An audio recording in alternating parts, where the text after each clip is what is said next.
ರಾಷ್ಟ್ರ ರಾಜಧಾನಿ ದೆಹಲಿಯ ಜಂತರ್ ಮಂತರ್ನಲ್ಲಿ ಸಿಜೆಪಿ ನಡೆಸುತ್ತಿರುವಂತಹ ಪ್ರತಿಭಟನೆಗೆ ಯಶಸ್ಸು ಸಿಗುತ್ತಾ? ಈ ದೇಶದ ಬಹುಪಾಲು ಜನ ಸಿಜೆಪಿ ಪ್ರತಿಭಟನೆಗೆ ಅನುಮಾನದ ಮುಳ್ಳನ್ನ ನೆಟ್ಟು ನೋಡಿದ್ರು. ಸಿಜೆಪಿಯ ಪ್ರತಿಭಟನಾಕಾರರನ್ನ ಭಯೋತ್ಪಾದಕರಂದ್ರು, ದೇಶದ್ರೋಹಿಗಳಂದ್ರು. ಪ್ರತಿಭಟನೆಯನ್ನ ಹತ್ತಿಕ್ಕುವ ಪ್ರಯತ್ನ ನಿರಂತರವಾಗಿ ಮಾಡಲಾಯಿತು.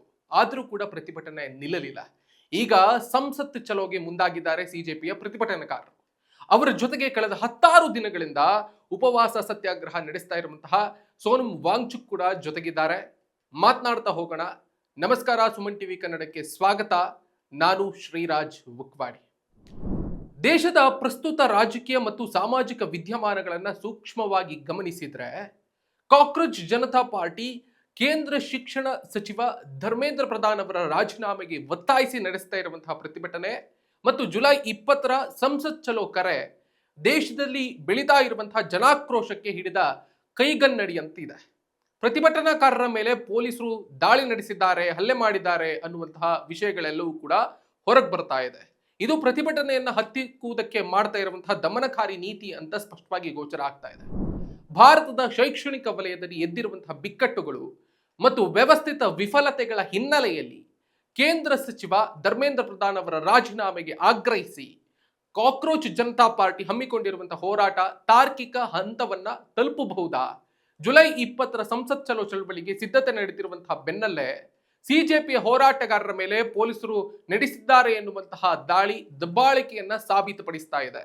ಈ ಹೊತ್ತಿನಲ್ಲಿ ಭಾರತದಲ್ಲಿ ಚಳುವಳಿಗಳು ಗೆಲ್ಲುವ ಕಾಲಘಟ್ಟದಲ್ಲಿ ಇದೆಯೇ ಮತ್ತು ಬಂಡವಾಳಶಾಹಿ ಧೋರಣೆಯ ಸರ್ಕಾರದಲ್ಲಿ ಉತ್ತರದಾಯಿತ್ವವನ್ನ ನಿರೀಕ್ಷಿಸಬಹುದೇ ಎಂಬ ಪ್ರಶ್ನೆಗಳು ಉದ್ಭವಿಸ್ತಾ ಇವೆ. ಪ್ರತಿಭಟನಾಕಾರರ ಮೇಲೆ ಪೊಲೀಸರು ಹಲ್ಲೆ ನಡೆಸಿರುವುದು ಕೇವಲ ಕಾನೂನು ಸುವ್ಯವಸ್ಥೆಯ ಪ್ರಶ್ನೆ ಅಲ್ಲ.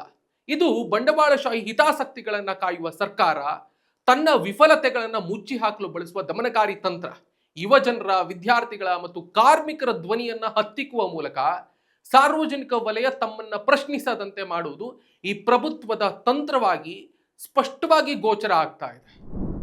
ಇಲ್ಲಿ ನಾವು ಮುಖ್ಯವಾಗಿ ಗಮನಿಸಬೇಕಾಗಿರುವಂತಹ ವಿಷಯ ಏನು ಕೇಳಿದ್ರೆ, ಶಿಕ್ಷಣ, ಉದ್ಯೋಗ ಮತ್ತು ಸಾರ್ವಜನಿಕ ಸಂಪತ್ತನ್ನ ಕಾರ್ಪೊರೇಟ್ ಶಕ್ತಿಗಳಿಗೆ ದಾರಿ ಏರುತ್ತಿರುವಂತಹ ಈ ವ್ಯವಸ್ಥೆಯಲ್ಲಿ ಮಂತ್ರಿಗಳ ಅಥವಾ ಪ್ರಧಾನಿಯ ರಾಜೀನಾಮೆಯನ್ನ ಕೇವಲ ನೈತಿಕತೆಯ ಆಧಾರದ ಮೇಲೆ ನಿರೀಕ್ಷಿಸುವುದು ಭ್ರಮೆ ಅಷ್ಟೇ. ಕಾರ್ಪೊರೇಟ್ ಪರ ಸರ್ಕಾರಗಳಿಗೆ ಜನರ ಕಲ್ಯಾಣಕ್ಕಿಂತ ಉದ್ಯಮಿಗಳ ಹಿತಾಸಕ್ತಿಯ ಮುಖ್ಯ ಆಗಿರ್ತದೆ. ಹೀಗಾಗಿ ಕೇವಲ ಮನವಿಗಳ ಮೂಲಕ ಅಥವಾ ಸಾಂಪ್ರದಾಯಿಕ ರಾಜಕೀಯ ಒತ್ತಡಗಳ ಮೂಲಕ ಈ ಸರ್ಕಾರದಿಂದ ಉತ್ತರದಾಯಿತ್ವವನ್ನು ನಿರೀಕ್ಷಿಸುವುದಕ್ಕೆ ಸಾಧ್ಯ ಇಲ್ಲ. ಇತಿಹಾಸದುದ್ದಕ್ಕೂ ಕೂಡ ಬಂಡವಾಳಶಾಹಿ ಮತ್ತು ದಬ್ಬಾಳಿಕೆ ನಡೆಸುವಂತಹ ಸರ್ಕಾರಗಳು ತಮ್ಮಷ್ಟಕ್ಕೆ ತಾವೇ ಬದಲಾಗಿಲ್ಲ ಅಥವಾ ಮಣಿದಿಲ್ಲ ಅನ್ನೋದನ್ನು ನಾವಿಲ್ಲಿ ಗಮನಿಸಬೇಕಾಗುತ್ತೆ. ಈ ಹಿಂದೆ ದೇಶದಲ್ಲಿ ವರ್ಷಾನುಗಟ್ಟಲೆ ನಡೆದಂತಹ ಐತಿಹಾಸಿಕ ರೈತ ಹೋರಾಟ ಇದಕ್ಕೆ ಪ್ರಮುಖ ಸಾಕ್ಷಿ. ಕಾರ್ಪೊರೇಟ್ ಧೋರಣೆಯ ಇದೇ ಸರ್ಕಾರ 3 ವಿವಾದಿತ ಕೃಷಿ ಕಾಯ್ದೆಗಳನ್ನ ಹಿಂಪಡೆಯುವಂತೆ ಮಾಡಿದ್ದು ಸತತ ಸಂಘಟಿತ ಚಳುವಳಿಯ ಶಕ್ತಿ ಅನ್ನೋದನ್ನ ನಾವಿಲ್ಲಿ ಅರ್ಥ ಮಾಡ್ಕೊಳ್ಬೇಕಾಗುತ್ತೆ. ಹಾಗಾಗಿ ಇಂದಿನ ಕಾಲಘಟ್ಟ ಚಳುವಳಿಗೆ ಹಿನ್ನಡೆಯ ಕಾಲಘಟ್ಟ ಅಲ್ಲ, ಬದಲಿಗೆ ಮತ್ತಷ್ಟು ತೀಕ್ಷ್ಣವಾದಂತಹ ಹೋರಾಟದ ಅಗತ್ಯ ಇರುವಂತಹ ಕಾಲಘಟ್ಟ ಅನ್ನೋದನ್ನ ನಾವು ಅರ್ಥ ಮಾಡ್ಕೊಳ್ಬೇಕಾಗುತ್ತೆ.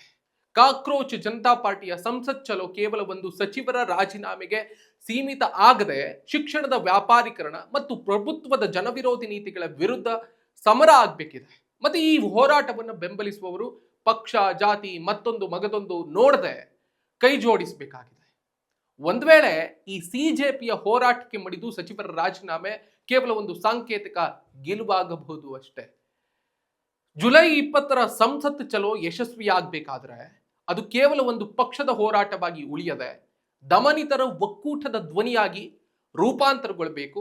ಪ್ರಭುತ್ವದ ಲಾಠಿ ಮತ್ತು ದೌರ್ಜನ್ಯಗಳಿಗೆ ಹೆದರದೆ ಬೀದಿಗಿಳಿಯುವಂತಹ ಜನಶಕ್ತಿಯೇ ಅಂತಿಮವಾಗಿ ಬಂಡವಾಳಶಾಹಿ ಅಧಿಪತ್ಯವನ್ನ ಮಂಡಿ ಊರುವಂತೆ ಮಾಡ್ತದೆ ಎನ್ನುವುದರಲ್ಲಿ ಏನೂ ಅನುಮಾನ ಇಲ್ಲ. Thank you so much. ಈವರೆಗೆ ಈ ಸ್ಪೆಷಲ್ ಎಕ್ಸ್ಪ್ಲೇನರ್ ನೋಡಿರೋದಕ್ಕೆ ನಾನು ನಿಮ್ಮಲ್ಲಿ ಒಂದು ರಿಕ್ವೆಸ್ಟ್ ಮಾಡ್ಕೊಳ್ತೀನಿ.